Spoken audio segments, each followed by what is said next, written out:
Bagaimana mungkin kolbu bercahaya, mendapatkan khusyuk, mendapatkan ketenangan, mendapatkan fokus, sedangkan di kolbu ada suwarul akwan, ada gambar-gambar alam semesta.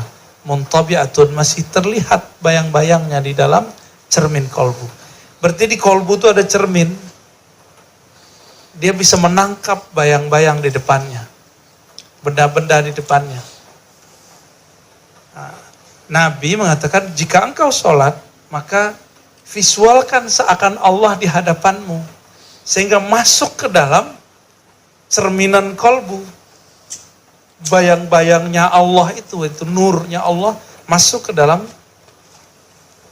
cerminan kolbu. Baru disebut itu khusyuk. Itu maksud Nabi SAW. Bagaimana mungkin kaifa yarhal ilallah? Bagaimana mungkin orang rihlah, berjalan suluk, bertorikoh, atau dia ingin datang kepada Allah, wahuwa mukabbalun, sedangkan kakinya, dirinya masih terikat oleh keinginan-keinginan yang rendah. Keinginan itu bahasa Arabnya syahwat. Mata ingin melihat yang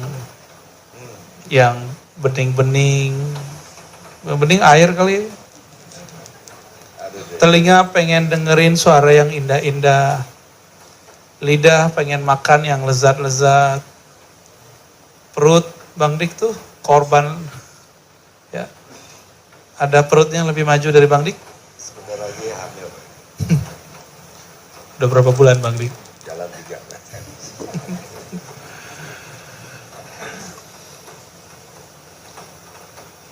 Menuju Allah itu diibaratkan kita sedang mau berangkat.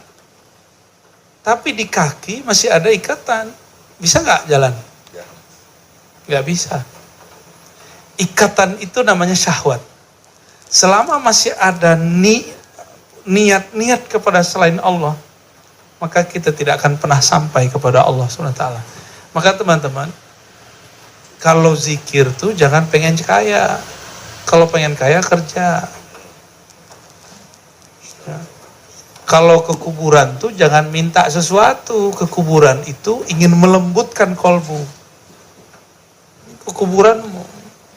Apain ke kuburanmu cari sesuatu? Yang dari kubur juga ada nasib dia belum jelas kok. Oh dia wali. Ya dia wali menurut orang.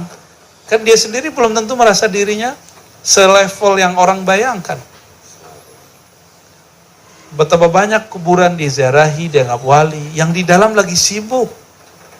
Gak sempet bantuin kita. Ya. Jadi kalau ziarah itu ingat kematian. Wali aja mati, apalagi saya gitu. Mursyid aja mati, syekh aja mati. Gitu. Sholat duha, bukan pengen rezeki lancar. Saya udah sering nanya nih. Pernah dapat gak hadis sholat duha lancar rezeki, ada gak? Ada. Kalau ada sini, saya kasih ini langsung. Dari Bang Dik. Katanya sholat duha itu meraih isi dunia untuk bekal di akhirat. Gombal. Akhirnya, ini gaya kuat-kuat begini ini mah untuk orang awam enak. Tapi bagi teman-teman yang sudah hadir hikam, walaupun basicnya macam-macam, tapi secara rohani bukan awam lagi loh ya, ini kabar gembira. Jangan senang dulu. Ada gerakan, saya udah pernah singgung di beberapa tempat. Gerakan subuh. Macam-macam pejuang subuh, itu bagus, saya suka. Cuma saya gak suka motivasi orang itu untuk jadi pejuang subuh. Apa motivasi dia? Karena ada rahib Yahudi berbicara, jika umat Islam itu subuhnya sama dengan Jumat, maka kami akan ketakutan. Itu si rahib Yahudi ngomong tentang Al-Quds. Yang sudah pernah ke Al-Quds, yang sholat subuh di Al-Quds itu aki-aki udah tua. Yang muda-mudanya masih ngorok, nggak berapa orang yang serius. Yang sholat orang Indonesia, Afrika Utara, oh bukan Afrika, Afrika Selatan, ya Cape Town. Ya. Atau orang Ahmadiyah lagi tawaf di Sakhra itu, Qubatus Sakhra. Mereka tawaf di situ, Bang Dik. Pakai baju ihram, pakai kain ihram. Tahu sini kan pakai ihram nggak pakai, mohon maaf, dalman, nggak pakai jaket kan? Suhunya 2 derajat. Tapi mereka kuat itu. Nggak boleh tawaf di Ka'bah, tawafnya di situ.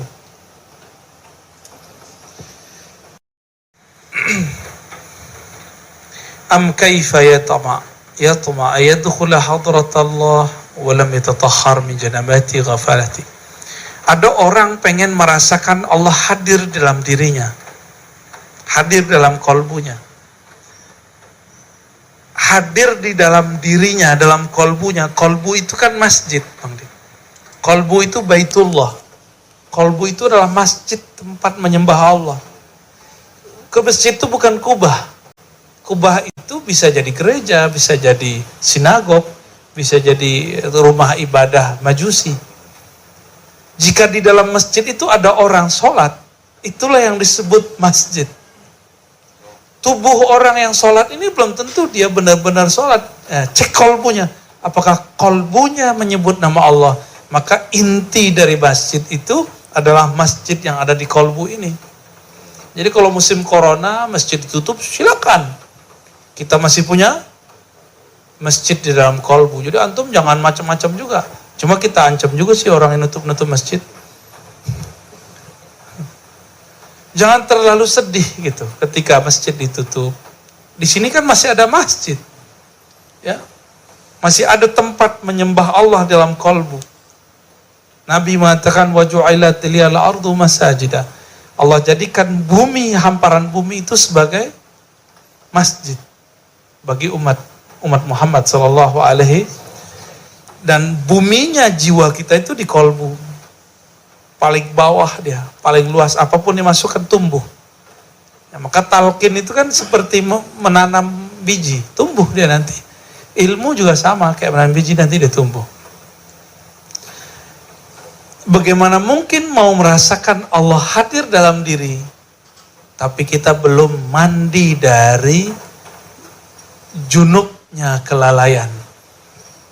Jadi dalam bahasa kitab ini, lalai mengingat Allah itu disebut junub. Junub tahu junub? Yang belum pernah mandi junub, mohon maaf ya. Junub itu membuat kita wajib mandi nggak? Bener. Yang angguk-angguk udah sering ngelakuin tuh kayak itu. Ya, berbagi lah sama yang belum. Berani nggak kalau lagi junub masuk masjid? Nggak berani kan? Sama. Jiwa kita ini nggak akan berani masuk ke ranah kolbu yang merupakan rumahnya Allah, tempat menyebut nama Allah di dalam, jika si jiwa ini belum mandi daripada kelalaiannya, belum tobat menanggalkan, membersihkan kelalaian-kelalaian di kolbunya. Jadi sebelum sholat itu kolbunya dikondisikan dulu, supaya ketika takbir itu gerakannya seirama dengan bacaannya, sesuai dengan gerak di dalam kolbunya. Ingat Allah ya, dan itu ada latihannya. Ada latihannya. Yang diajarkan guru-guru ngaji sebatas sholat yang zahir.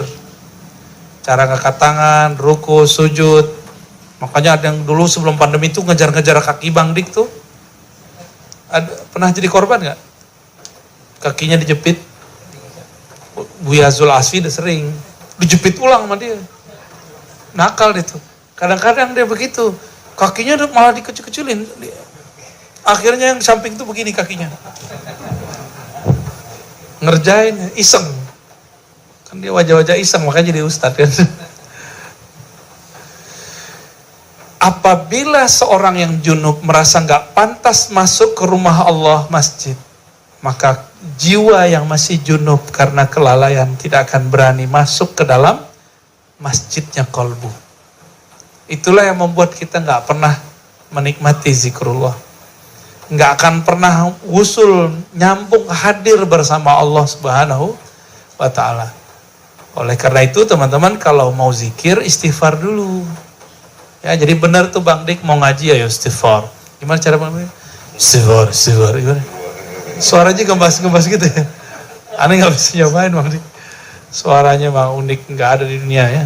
Di akhirat ada. Di alam kubur tuh nyampe kedengeran kayaknya tuh. Dulu ada kuburan kayaknya di sini Bang Dik. Mungkin. Iseng Bang Dik. Kaifa yarju. Antum ini pernah gak mengeluhkan, kok ihkam ini susah dipahami ya? Pernah gak? Atau kalam saya susah dicerna? Pernah gak ngalamin? Pernah? Pernah ya? Awal-awal ya? Awal-awal saya kenal Buya, saya meleng dikit aja kemana, udah gak kemana tahu. Makanya saya gak mau pernah meleng lagi Buya. Serius. Wah enak juga itu ya. Alhamdulillah. Sekarang saya gak mau meleng lagi. Tidak mau berpaling ke lain hati gitu ya. Gombal. Bagaimana mungkin engkau berharap memahami rahasia-rahasia yang sangat rigid, lembut, detail, tersembunyi. Wa huwa lam yatub min hafawati. Tapi belum pernah mengakui kesalahan-kesalahannya. Tidak pernah bertobat dari masa lalunya. Jadi saya ini tidak akan pernah menangkap omongan orang yang memberi saya nasihat kalau saya nggak pernah merasa salah. Itulah sebabnya kenapa kelompok sebelah tuh Bang Dik, kita bacakan 1000 dalil nggak akan terima, karena dia nggak pernah merasa salah. Itu ya, mohon dimaklumi kalau Bang Dik masih dibid'ahkan oleh kawan-kawan itu. Oke.